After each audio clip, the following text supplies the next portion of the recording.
How's everything been coming along? It's going really good actually. I'm really enjoying the schedule. I enjoy having guidance in my studying, so I'm loving it so far. Awesome. I'm really glad to hear that. What would you say is the biggest challenge you're facing right now? I would say it would be with reading comprehension. I think my biggest issue is honestly understanding everything. Um, I feel a lot of pressure to gain insight into a long text, especially when they're comparative. I think it's really difficult for me to understand everything and then approach the questions. But I'm barely getting into it right now, into the schedule for reading comprehension. And I'm getting a lot of good tips from you. Like, I've never heard about doing global, then local, then inference. So that was something I was thinking about trying out from here on out when I start doing reading comprehension. Great. Awesome. I'm glad to hear that. Sounds like there's some game changing advice for you in there about Mhm. changing up your approach. Yeah, yeah, definitely. I'm enjoying it. Cool. I'm glad to hear it. Any particular questions that you could use support with?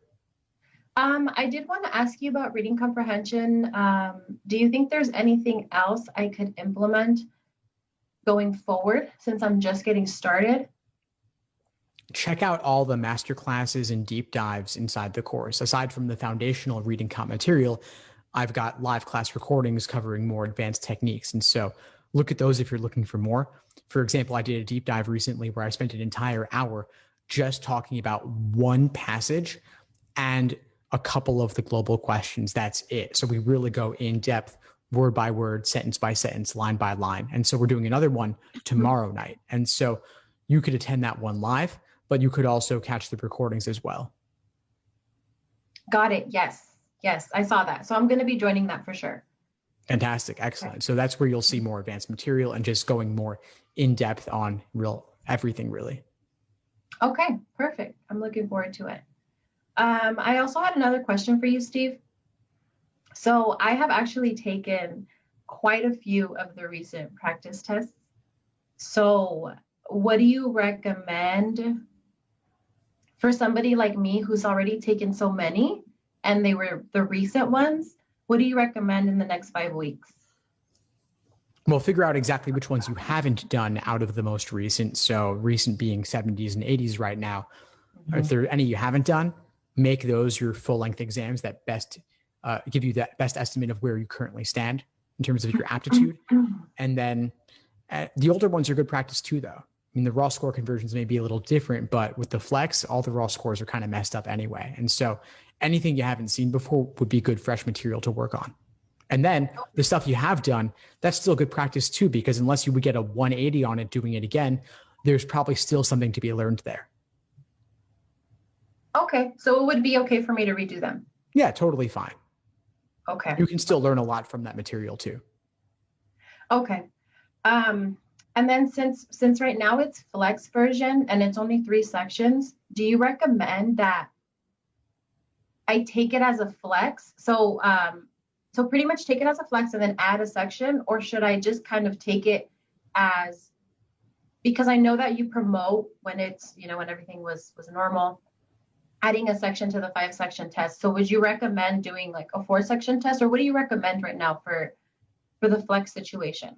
Yeah, you could occasionally do a 4 section exam to work on your endurance a little bit, but you know that it's going to be 3 sections on test day. So I would do most of your exams like it'll be on the actual day.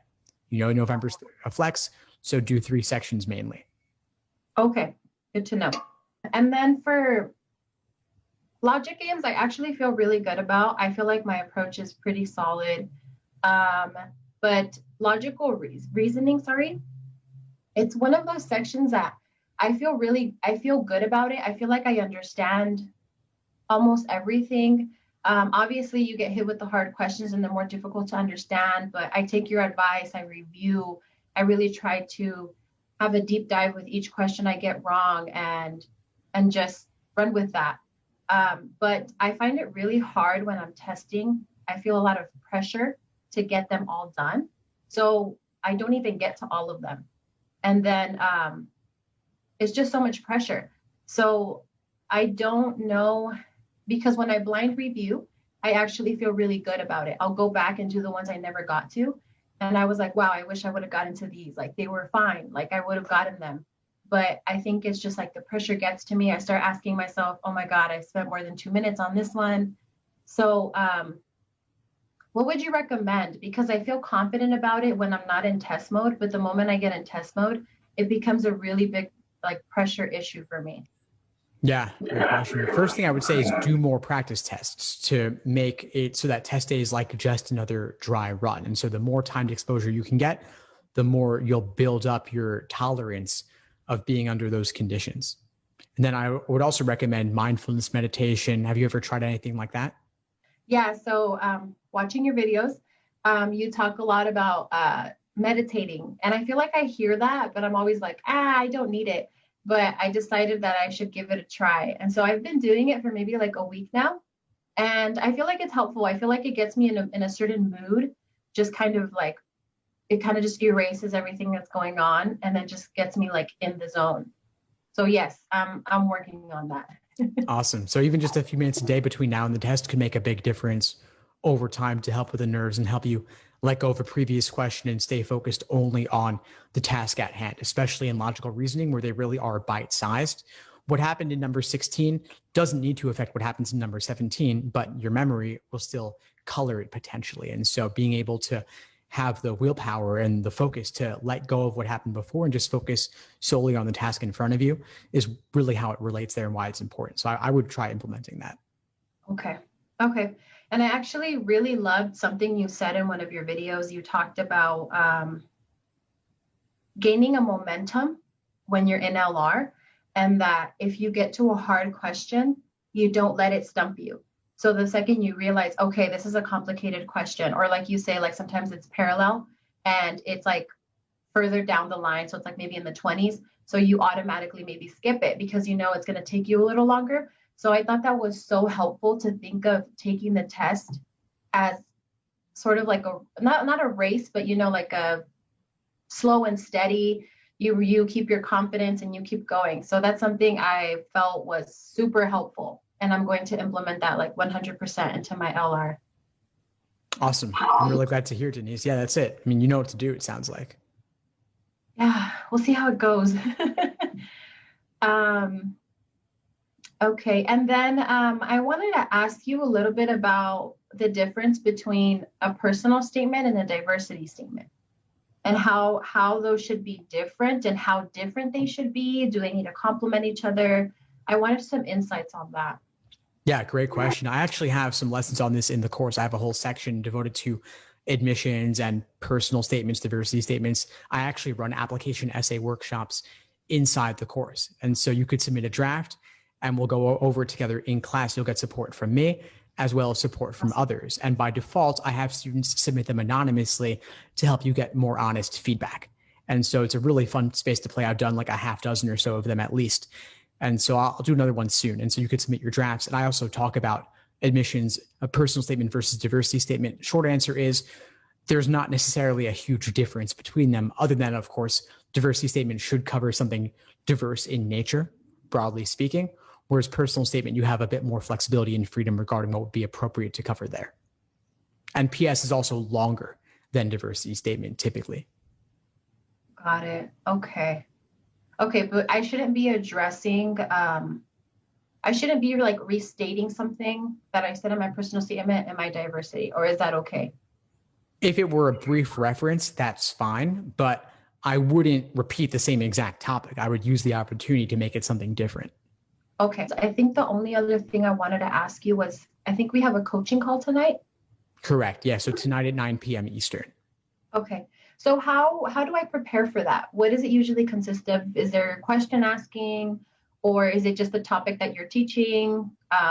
Like what can I do to just prepare for the coaching call? There's nothing you need to do in advance. You can just show up. I have the recordings of all the previous ones inside the course, so you'll see what they're like. And of course, the most recent one's the best reflection of how it's evolved over time. And lately, we've been playing with student presentations. And so I'll handpick a couple of students, or they'll approach me and ask to be featured. And basically, I give them the floor to present on anything they would like. Could be an LSAT question type, could be an LSAT review process, could be an LSAT strategy, and then they get feedback from me and others. Oh. Yeah, it's a lot of fun. We've been playing with different formats, and this is my new favorite, and we've done it the past few times. And so look at the one from 2 weeks ago, and you'll see what it's like. Okay, perfect. I'll take a look. And then about the personal statements, how do I know when you will be featuring them and you're going to make a video about it? Yeah, sure. So the very first activity in the course is the list of upcoming classes. So you can see, aside from the email notifications, I list everything there. Okay. And so you can see when the next one will be. I think we're doing an application essay workshop next week. And so if you submit your draft to me within at least a few days prior, then I'll be able to add to the agenda and we'll probably be able to cover it that evening. Oh, perfect. Okay. I think those are all my questions. Awesome, Denise. Well, it was great to have the chance to connect with you, and I'll look forward to seeing you in class soon. Okay. Thank you so much, Steve. I really appreciate it. My pleasure, of course. Take care. Take care. Thanks for tuning into the show. Please subscribe if you haven't done so already to be notified of new episodes as I release them. And feel free to reach out if you need anything at all as you move forward with your prep. I'm happy to help however I can. In the meantime, I'll wish you all the best and take care.